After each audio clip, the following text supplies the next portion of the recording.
Fairy Tales from the Arabian Nights. The Fourth Voyage of Sinbad the Sailor. The pleasures I took after my third voyage had not charms enough to divert me from another. I was again prevailed upon by my passion for traffic and curiosity to see new things. I therefore settled my affairs, and having provided a stock of goods fit for the places where I designed to trade, I set out on my journey. I took the way of Persia, of which I traveled over several provinces, and then arrived at a port where I embarked. We set sail, and having touched at several ports of the mainland and some of the eastern islands, we put out to sea, and were overtaken by a sudden gust of wind that obliged the captain to furl his sails, and to take all other necessary precautions to prevent the danger that threatened us. But all was in vain. Our endeavors had no effect. The sails were torn into 1,000 pieces, and the ship was stranded, so that a great many of the merchants and seamen were drowned, and the cargo lost. I had the good fortune, with several of the merchants and mariners, to get a plank, and we were carried by the current to an island which lay before us. There we found fruit and spring water, which preserved our lives. We stayed all night near the place where the sea cast us ashore, without consulting what we should do. Our misfortune had dispirited us so much.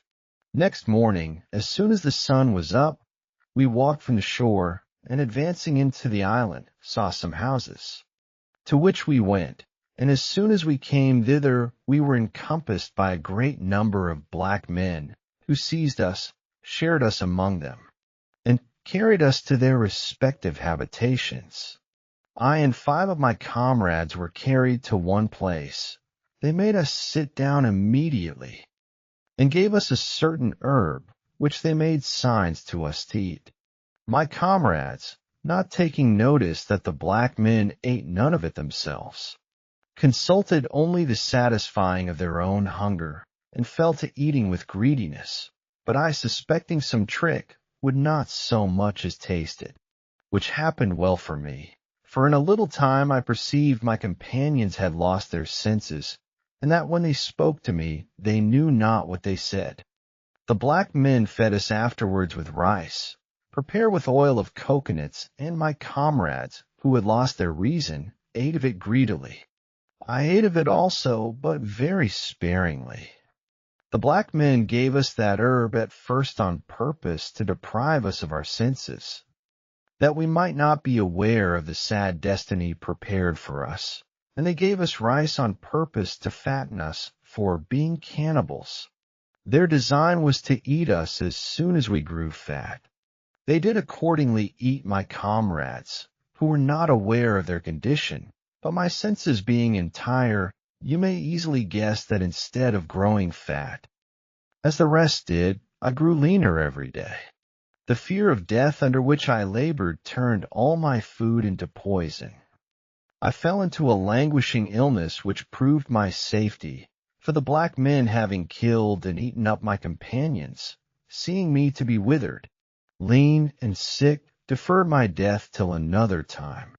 Meanwhile, I had a great deal of liberty, so that there was scarcely any notice taken of what I did, and this gave me an opportunity one day to get at a distance from the houses, and to make my escape.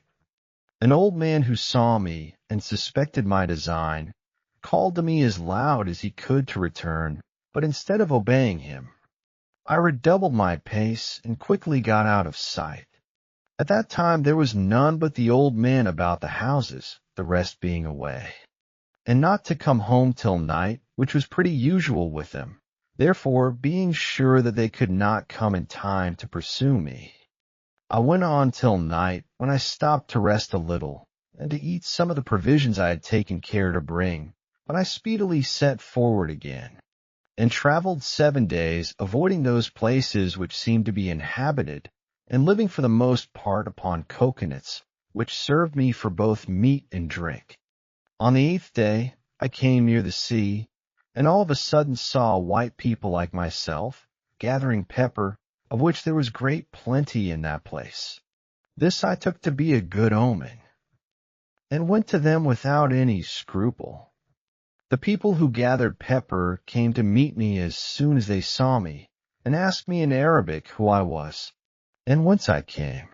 I was overjoyed to hear them speak in my own language, and satisfied their curiosity by giving them an account of my shipwreck, and how I fell into the hands of the black men. Those black men, replied they, are cannibals, and by what miracle did you escape their cruelty? I told them the same story I now tell you, at which they were wonderfully surprised. I stayed with them till they had gathered their quantity of pepper, and then sailed with them to the island from whence they came. They presented me to their king, who was a good prince. He had the patience to hear the relation of my adventures, which surprised him, and he afterwards gave me clothes and commanded care to be taken of me. The island was very well peopled, plentiful in everything, and the capital was a place of great trade. This agreeable retreat was very comfortable to me after my misfortune, and the kindness of this generous prince towards me completed my satisfaction.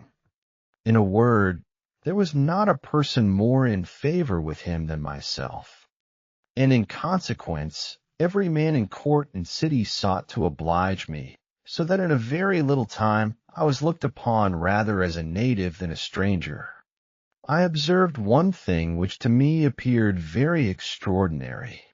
All the people, the king himself not excepted, rode their horses without bridle or stirrups. This made me one day take the liberty to ask the king how that came to pass.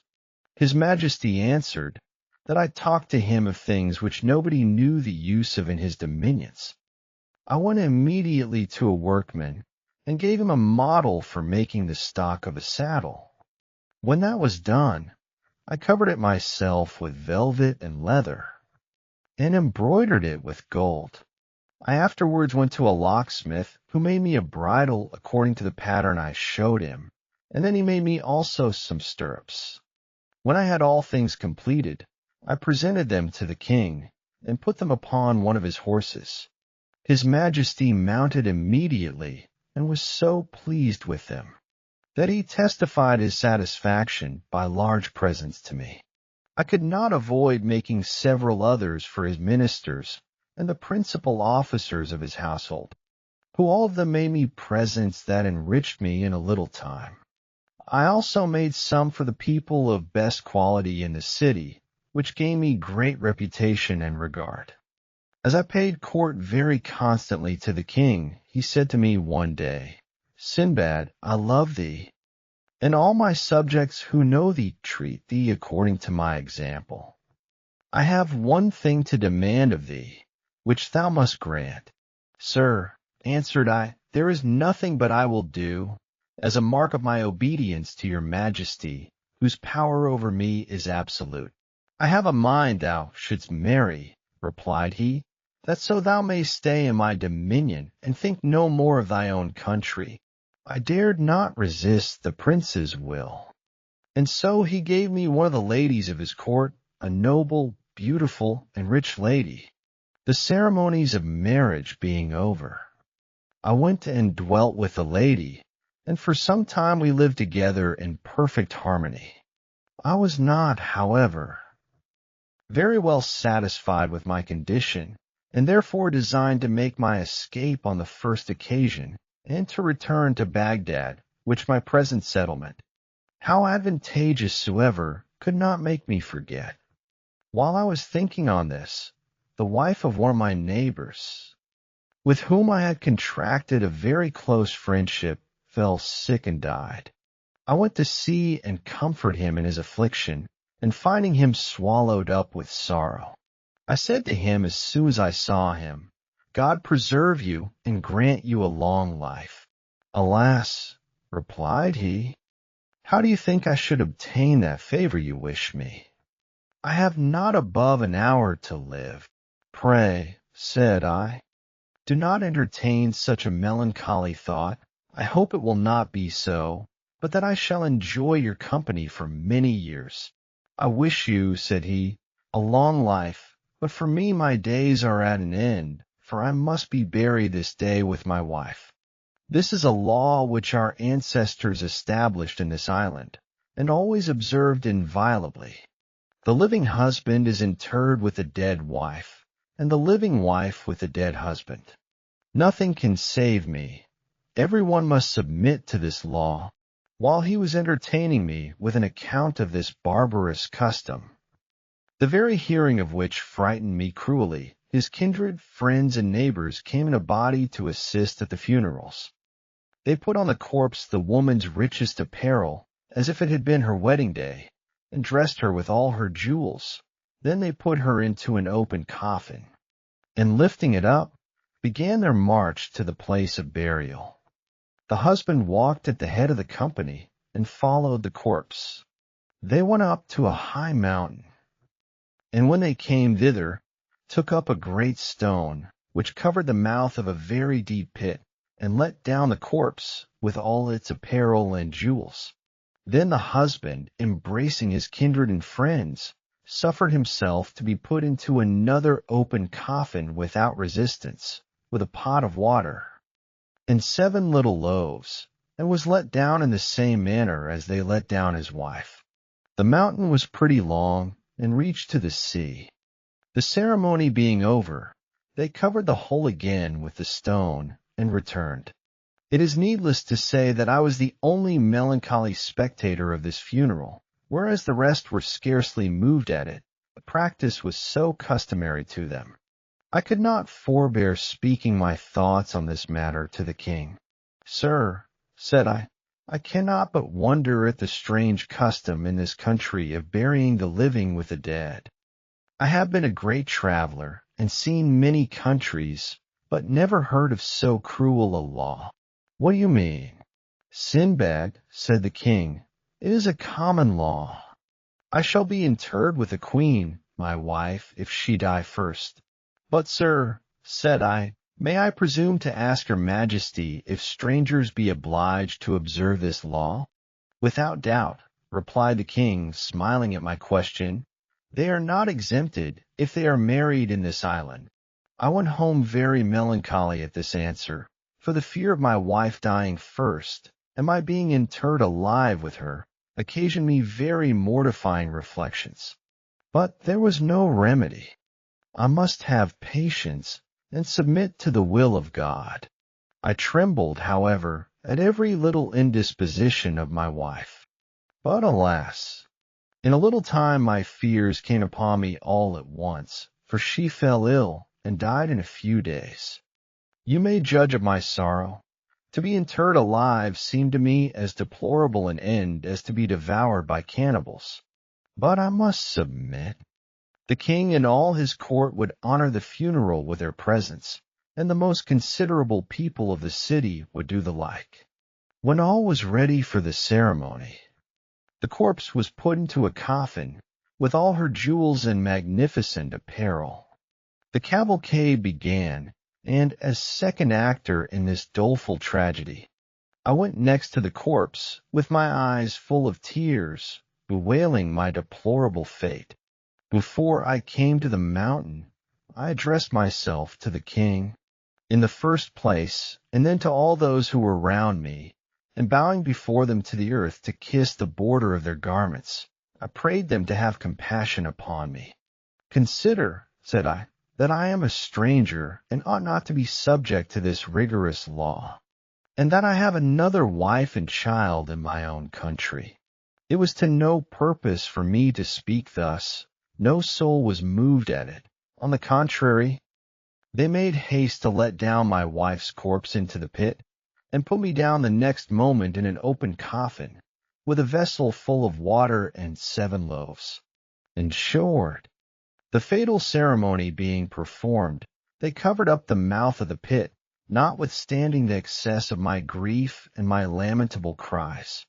As I came near the bottom, I discovered, by help of the little light that came from above, the nature of this subterranean place. It was a vast long cave, and might be about 50 fathoms deep. I immediately smelt an insufferable stench proceeding from the multitude of corpses which I saw on the right and left. Nay, I fancied that I heard some of them sigh out their last. However, when I got down, I immediately left my coffin, and getting at a distance from the corpses, lay down upon the ground, where I stayed a long time, bathed in tears. Then, reflecting on my sad lot, "It is true," said I, "that God disposes all things according to the decrees of his providence. But, poor Sinbad, art not thou thyself the cause of thy being brought to die so strange a death?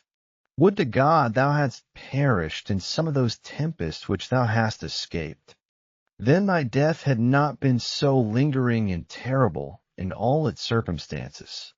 But thou hast drawn all this upon thyself by thy cursed avarice. Oh, unfortunate wretch, shouldst thou not rather have stayed at home and quietly enjoyed the fruits of thy labor? Such were the vain complaints with which I made the cave echo, beating my head and breast out of rage and despair, and abandoning myself to the most afflicting thoughts. Nevertheless, I must tell you that, instead of calling death to my assistance in that miserable condition, I felt still an inclination to live, and to do all I could to prolong my days. I went groping about, with my nose stopped for the bread and water that was in my coffin, and took some of it. Though the darkness of the cave was so great that I could not distinguish day and night, yet I always found my coffin again, and the cave seemed to be more spacious and fuller of corpses than it appeared to me at first. I lived for some days upon my bread and water, which being all used up at last, I prepared for death.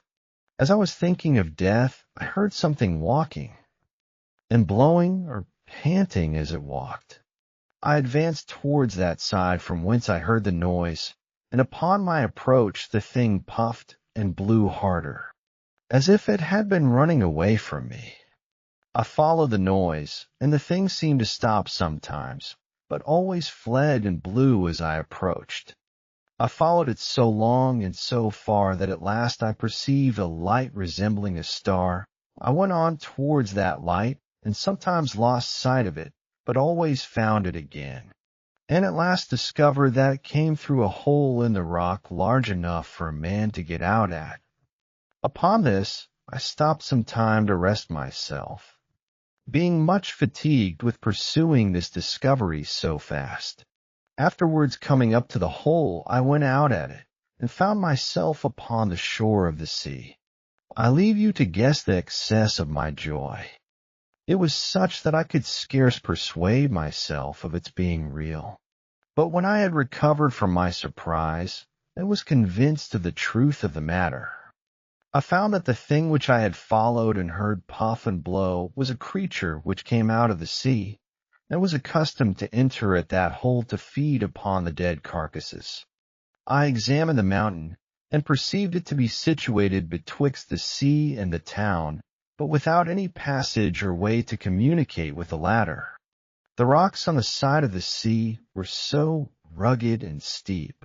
I fell down upon the shore to thank God for this mercy, and afterwards entered the cave again to fetch bread and water, which I did by daylight, with a better appetite than I had done since my interment in the dark hole. I returned thither again, and groped about among the biers for all the diamonds, rubies, pearls, gold bracelets, and rich stuffs I could find.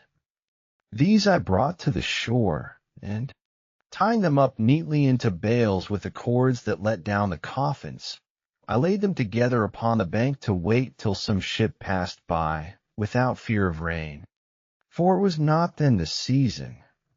After 2 or 3 days I perceived a ship that had but just come out of the harbor, and passed near the place where I was.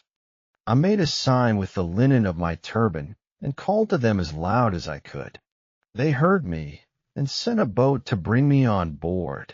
When the mariners asked by what misfortune I came thither, I told them that I had suffered shipwreck 2 days ago, and made shift to get ashore with the goods they saw. It was happy for me that those people did not consider the place where I was, nor inquire into the probability of what I told them, but without any more ado took me on board with my goods.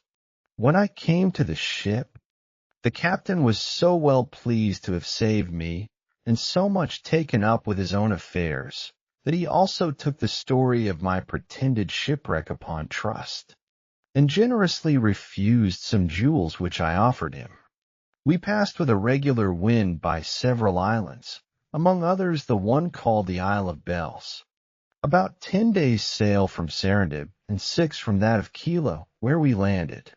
This island produces lead from its mines, Indian canes, an excellent camphor.